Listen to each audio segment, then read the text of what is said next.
ಜೈಲಲ್ಲಿರುವ ದರ್ಶನ್ ಅವರಿಗೆ ನೆಮ್ಮದಿ ಅಂತೂ ಸಿಗ್ತಾ ಇಲ್ಲ. ಒಂದಿಲ್ಲೊಂದು ಸಂಕಷ್ಟಗಳು. ಇದೀಗ ಅವರು ಮನೆಯಲ್ಲಿ ಸಿಕ್ಕಂತಹ 82 ಲಕ್ಷ ಹಣದ ಲೆಕ್ಕ ಸಿಕ್ಕಿದೆ, ರಿವೀಲ್ ಆಗ್ತಾ ಇದೆ. ದರ್ಶನ್ ಮನೆಯಲ್ಲಿ ಸಿಕ್ಕಂತಹ 82 ಲಕ್ಷ ಬಂದಿದ್ದಾದ್ರೂ ಹೇಗೆ? ವ್ಯವಸಾಯದಿಂದ 82 ಲಕ್ಷ ದುಡಿದಿದ್ದಾರಂತೆ ದರ್ಶನ್.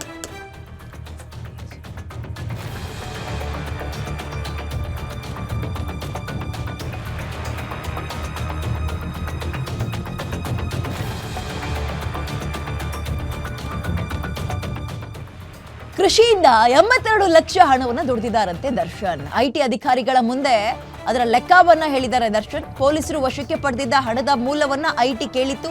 ನಾನು ಕೃಷಿಕ, ನಾನು ಕೃಷಿ ಮಾಡಿದ್ದೆ, ಪ್ರಾಣಿಗಳ ಮಾರಾಟ ಮಾಡಿದ್ದೆ, ನನ್ನ ಫ್ಯಾನ್ಸ್ ನನಗೆ ಹುಟ್ಟುಹಬ್ಬದ ದಿನ ಬೇಡ ಬೇಡ ಅಂದ್ರು ಬಂದು ಜೇಬಿಗೆ ದುಡ್ಡಿಡ್ತಾ ಇದ್ರು, ಹಿಂಗೆ ಲೆಕ್ಕ ಕೊಟ್ಟಿದ್ದಾರೆ.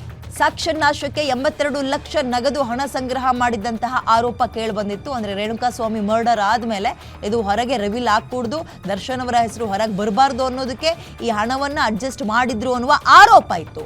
ಹಾಗಾಗಿ ಇದರ ಹಣದ ಮೂಲವನ್ನ ಕೆದಕೋಕೆ ಅಧಿಕಾರಿಗಳು ಮುಂದಾಗಿದ್ರು. ವಶಕ್ಕೆ ಪಡೆದ ಹಣದ ಬಗ್ಗೆ ಐಟಿಗೆ ತನಿಖಾಧಿಕಾರಿಗಳು ಈಗ ಮಾಹಿತಿಯನ್ನು ಕೊಟ್ಟಿದ್ದಾರೆ. ಸೊ ಅಧಿಕಾರಿಗಳು ಕೇಳಿದಂತಹ ಪ್ರಶ್ನೆ ಏನು, ಅದಕ್ಕೆ ದರ್ಶನ್ ಕೊಟ್ಟಂತಹ ಉತ್ತರ ಏನು ಅಂತ ನೋಡ್ತಾ ಹೋಗೋಣ. ದರ್ಶನ್ ಹೇಳಿದೇನು ಅಂದ್ರೆ, ನಾನು 3 ವರ್ಷದಿಂದ ಸಕ್ರಿಯವಾಗಿ ಬೆಳೆಯನ್ನ ಬೆಳೀತಾ ಇದ್ದೆ, ಅಂದ್ರೆ ಕೃಷಿಕನಾಗಿದ್ದೆ. ನನ್ನ ಬಳಿ ಇರುವಂತಹ ಹಣವೆಲ್ಲ ಕೃಷಿಯಿಂದ ಬಂದಂತಹ ಲಾಭ. ಅದೇನು ಬೆಳೀತಾ ಇದ್ರೆ ಅಷ್ಟೊಂದು ಲಾಭ ಆಗುವಂಥದ್ದು ಅಂತ ಕೇಳಿರ್ತಾರೆ ಆಫೀಸರ್ಸ್ಗಳು, ಬಿಟ್ಟಿರಲ್ಲ. ಯಾಕಂದ್ರೆ ರೈತರು ಮೊದಲೇ ಲಾಸು ಅಂತ ಇದ್ದಾರೆ. ನಾನು ಸಾಕ್ತಾ ಇದ್ದ ಪ್ರಾಣಿಗಳನ್ನು ಮಾರಾಟ ಮಾಡಿದ್ದೀನಿ. ಇತ್ತೀಚೆಗೆ ಅವರ ಕುದುರೆ ಮಾರಾಟ ಆಗಿದ್ದನ್ನ ಗಮನಿಸಿದ್ವಿ. ಅದರಂತೆ ಈ ಆಡು, ಮೇಕೆ, ಕುರಿ ಇಂಥದನ್ನೇನಾದ್ರೂ ಮಾರಾಟ ಮಾಡಿದ್ರಾ? ಪ್ರಾಣಿಗಳು ಅಂದ್ರೆ ಯಾವ ರೀತಿಯ ಪ್ರಾಣಿಗಳನ್ನ ಸಾಕ್ತಾ ಇದ್ರಿ, ಮಾರಾಟ ಮಾಡ್ತಾ ಇದ್ರಿ ಅಂತಲೂ ಕೇಳಿರ್ತಾರೆ. ನನ್ನ ಬರ್ತ್ಡೇಗೆ ನನ್ನ ಅಭಿಮಾನಿಗಳು ನನಗೆ ಹಣ ಕೊಟ್ಟಿದ್ದಾರೆ. ಕೃಷಿಯಿಂದ ನನಗೆ 25 ಲಕ್ಷ ಲಾಭ ಬಂದಿದೆ. ಕೃಷಿಯಿಂದ ಹಣ ಬಂದಿದೆ ಅನ್ನೋದಕ್ಕೆ ಯಾವುದೇ ದಾಖಲೆ ಇಲ್ಲ, ಅದನ್ನು ತೋರ್ಸೋಕ್ಕೂ ಆಗಲ್ಲ. ಅದೊಂದು ಬಿಗ್ ರಿಲೀಫ್. ಯಾರಿಗಾದ್ರೂ ಹಣ ಬಂದಿದೆ ಅಂದರೆ ಅವ್ರ ಹತ್ರ ಈ ಭೂಮಿಗೂ, ಕೃಷಿ ಭೂಮಿ ಇದ್ದರೆ ಅವರಿಗೆ ಲೆಕ್ಕ ಕೊಡೋದು ಆರಾಮಾಗಿ ತುಂಬ ಈಸಿ. ಸೊ ಹಾಗಾಗಿ ಇವರು ಆ ಮಾದರಿಯನ್ನು ಬಳಸಿದಾರ ಅಂತ. ಮೋರ್ ಡೀಟೇಲ್ಸ್ ನನ್ನ ಕಲೀಗ್ ಮಂಜುನಾಥ್ ನೀಡ್ತಾರೆ. ಮಂಜುನಾಥ್, ಜೈಲಲ್ಲಿರುವಂತಹ ದರ್ಶನ್ ಅವರಿಗೆ ದಿನ ಬೆಳಗಾದ್ರೆ ಒಂದೊಂದು ರೀತಿ ಸಂಕಷ್ಟ. ಸರಿ, ಈಗ ಮನೇಲಿ ಸಿಕ್ಕಿದ ಈ 82 ಲಕ್ಷ ಹಣದ ಬಗ್ಗೆ ಕೊಟ್ಟಿರುವ ಡೀಟೇಲ್ಸ್ ಹೆಂಗೆ? ಕೃಷಿಯಿಂದ ಎಷ್ಟು ಬಂತಂತೆ? ಅಷ್ಟೊಂದು ಹಣ ಬಂತು ಅಂದ್ರೆ ಕೃಷಿಯಲ್ಲಿ ಅಂತಹ ಬೆಳೆ ಏನು ಹಾಕಿದ್ರಂತೆ? ಕೇಳಿಸ್ಕೊಂಡ್ರೆ ನಮ್ಮ ರೈತರಿಗೂ ಅನುಕೂಲ ಆಗುತ್ತೆ. ಅಂತಹ ಲಾಭದಾಯಕ ಬೆಳೆಯ ಬಗ್ಗೆ ಡೀಟೇಲ್ಸ್ ಕೊಡೋದಾದ್ರೆ. ಖಂಡಿತ ವಿದ್ಯೆ, ಇಲ್ಲಿ ನಾವು ಗಮನಿಸಬಹುದು 2024 ನವೆಂಬರ್ ತಿಂಗಳಲ್ಲಿ ಐಟಿ ಅಧಿಕಾರಿಗಳು ಕೊಟ್ಟಂತ ನೋಟಿಸ್ಗೆ ದರ್ಶನ್ ಮತ್ತು ಅವರ ಪತ್ನಿ ವಿಜಯಲಕ್ಷ್ಮಿ ಅವರು ಹೇಳಿಕೆಯನ್ನು ಕೊಟ್ಟಿದ್ದಾರೆ. ಆ ಹೇಳಿಕೆಯಲ್ಲಿ ಪೊಲೀಸರು ರೇಣುಕಾಸ್ವಾಮಿ ಕೊಲೆ ಪ್ರಕರಣದ ನಂತರ ಏನು ಸಾಕ್ಷಿ ನಾಶಪಡಿಸೋದಕ್ಕೆ ದರ್ಶನ್ ಮನೆಯಲ್ಲಿ ಇಟ್ಟಿದ್ದಂಥ ಹಣ ಜೊತೆಗೆ ಆತನ ಬಳಿ ಇದ್ದದ್ದು ಅವ್ರ ಮನೆಯಲ್ಲಿ ಸಿಕ್ಕಂಥ ಹಣಕ್ಕೆ ಲೆಕ್ಕವನ್ನು ಕೇಳಿದ್ರು. ಬರೋಬ್ಬರಿ 82 ಲಕ್ಷ ಹಣವನ್ನು ಆ ಒಂದು ಕಾರ್ಯಾಚರಣೆಯಲ್ಲಿ ವಶಪಡಿಸ್ಕೊಂಡಿದ್ರು. ಅದರಲ್ಲಿ 35 ಲಕ್ಷ ಮಾಜಿ ಮೇಯರ್ ಆದಂಥ ಮೋಹನ್ ರಾಜ್ ಅವರು ಕೊಟ್ಟಿದ್ರು ಅಂತಕ್ಕಂಥ ಒಂದು ಮಾಹಿತಿಯನ್ನು ಸಿಕ್ಕಿದ್ರು. ಅವರ ಹೇಳಿಕೆಯನ್ನು ಸಹ ಪಡೆದುಕೊಂಡಿದ್ದಾರೆ. ಬಳಿಕ ಏನು ಇವೆಲ್ಲದಕ್ಕೂ ಯಾವ ಮೂಲ ಅನ್ನೋದಾದರೆ, ತಾನು ಕೃಷಿಯನ್ನು ಮಾಡ್ತಾ ಇದ್ದೆ. ಸತತವಾಗಿ 3 ವರ್ಷಗಳಿಂದ ನಾನು ಸಕ್ರಿಯ ಕೃಷಿಯನ್ನ ಮಾಡ್ತಾ ಇದ್ದೇನೆ. ಆ ಸಂದರ್ಭದಲ್ಲಿ ಕೃಷಿಯಿಂದ ಬಂದಂತ ಕೆಲವೊಂದು ಬೆಳೆಗಳು ಅದನ್ನ ಮಾರಾಟ ಮಾಡಿರ್ತಕ್ಕಂಥದ್ದು, ಜೊತೆಗೆ ಪ್ರಾಣಿಗಳನ್ನ ಮಾರಾಟ ಮಾಡಿದ್ದೇನೆ. ಆ ಪ್ರಾಣಿಗಳ ಮಾರಾಟದಿಂದ ಬಂದಂತ ಹಣವನ್ನ ಸಹ ಮನೆಯಲ್ಲಿ ಇಟ್ಕೊಂಡಿದ್ದೆ. ಅದನ್ನ ಪೊಲೀಸರು ಸೀಸ್ ಮಾಡಿದ್ರು ಅಂತಕ್ಕಂಥ ಒಂದು ಲೆಕ್ಕವನ್ನ ಕೊಟ್ಟಿದ್ದಾರೆ.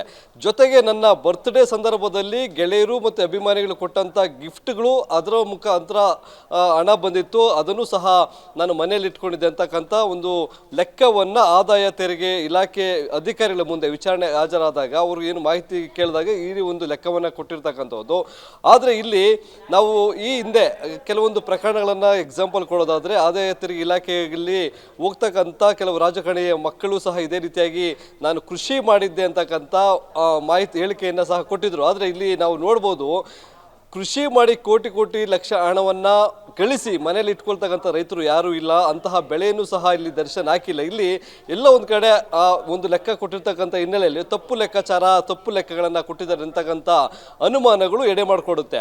ಅದರ ಜೊತೆಗೆ ಇಲ್ಲಿ ದರ್ಶನ್ ಮತ್ತೊಂದು ಹೇಳಿಕೆಯನ್ನು ಸಹ ಕೊಟ್ಟಿರ್ತಕ್ಕಂಥದ್ದು, ಕೃಷಿಯಿಂದ ಬಂದಂಥ ಆದಾಯ ಏನಿದೆ ಅದಕ್ಕೆ ಇಲ್ಲಿವರೆಗೂ ಯಾವುದೂ ದಾಖಲೆಗಳಿಲ್ಲ ಅಂತಕ್ಕಂಥದ್ದು. ಜೊತೆಗೆ ಬರ್ತ್ಡೇ ಸಂದರ್ಭದಲ್ಲಿ ಏನು ಗೆಳೆಯರು ಕೊಟ್ಟಿರೋದಿರ್ಬೋದು ಅಥವಾ ಅಭಿಮಾನಿಗಳು ಕೊಟ್ಟಿರ್ತಕ್ಕಂಥ ಗಿಫ್ಟ್ಗಳಿಗೂ ಸಹ ದಾಖಲೆಗಳಿಲ್ಲ ಅಂತಕ್ಕಂಥದ್ದು. ಅಂತಕ್ಕಂಥದ್ದು.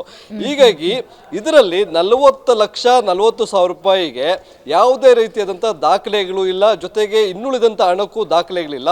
40,40,000 ಬಂದು ಅವರ ವಿಜಯಲಕ್ಷ್ಮಿ ಅಂದರೆ ಅವರ ಪತ್ನಿ ವಿಜಯಲಕ್ಷ್ಮಿ ಮನೆಯಲ್ಲಿ ಪತ್ತೆಯಾಗಿದ್ದಂಥ ಹಣ. ಇಲ್ಲಿ ನಾವು ಅವರು ಯಾವ ಸಂದರ್ಭದಲ್ಲಿ ಹಣವನ್ನು ತಂದಿಟ್ಕೊಂಡಿದ್ರು, ಯಾವ ಉದ್ದೇಶಕ್ಕಾಗಿ ತಂದಿಟ್ಕೊಂಡಿದ್ರು, ಇವೆಲ್ಲವೂ ಸಹ ಪೊಲೀಸರ ತನಿಖೆಯಲ್ಲಿ ಬೆಳಕಿಗೆ ಬಂದಿತ್ತು. ಅದು ರೇಣುಕಾಸ್ವಾಮಿ ಕೊಲೆ ಪ್ರಕರಣದಲ್ಲಿ ಏನು ಪೊಲೀಸ್ ಠಾಣೆಗೆ ಹೋಗಿ ಶರಣಾದಂಥ ಆರೋಪಿಗಳೇನಿದ್ದಾರೆ ಅವರಿಗೆ ಕೊಡೋದಕ್ಕೆ, ಜೊತೆಗೆ ಇವರು ಓಡಾಟಕ್ಕೆ ಇರ್ಬೋದು, ಕೆಲವೊಂದು ಸಾಕ್ಷಿಗಳನ್ನು ನಾಶಪಡಿಸೋದಕ್ಕೆ, ಹಣದ ಆಮಿಷೆಯನ್ನು ಒಡ್ಡೋದಕ್ಕೆ, ಅವ್ರಿಗೆ ಕೊಡಬೇಕಾಗಿರೋದಕ್ಕೆ ಬೇಕಾದಂಥ ಹಣವನ್ನು ಇಲ್ಲಿ ಕಲೆಕ್ಟ್ ಮಾಡಿ ಇಟ್ಕೊಂಡಿದ್ರು ಅಂತಕ್ಕಂಥದ್ದು.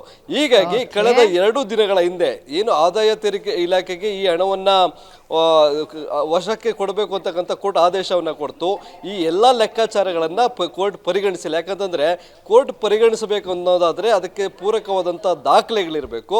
ಹಾಗಾಗಿ ದರ್ಶನ್ ಯಾವುದೇ ಅಲ್ಲಿ ದಾಖಲೆಗಳನ್ನು ಸಬ್ಮಿಟ್ ಮಾಡೋದ್ರಲ್ಲಿ ವಿಫಲರಾಗಿದ್ದರು.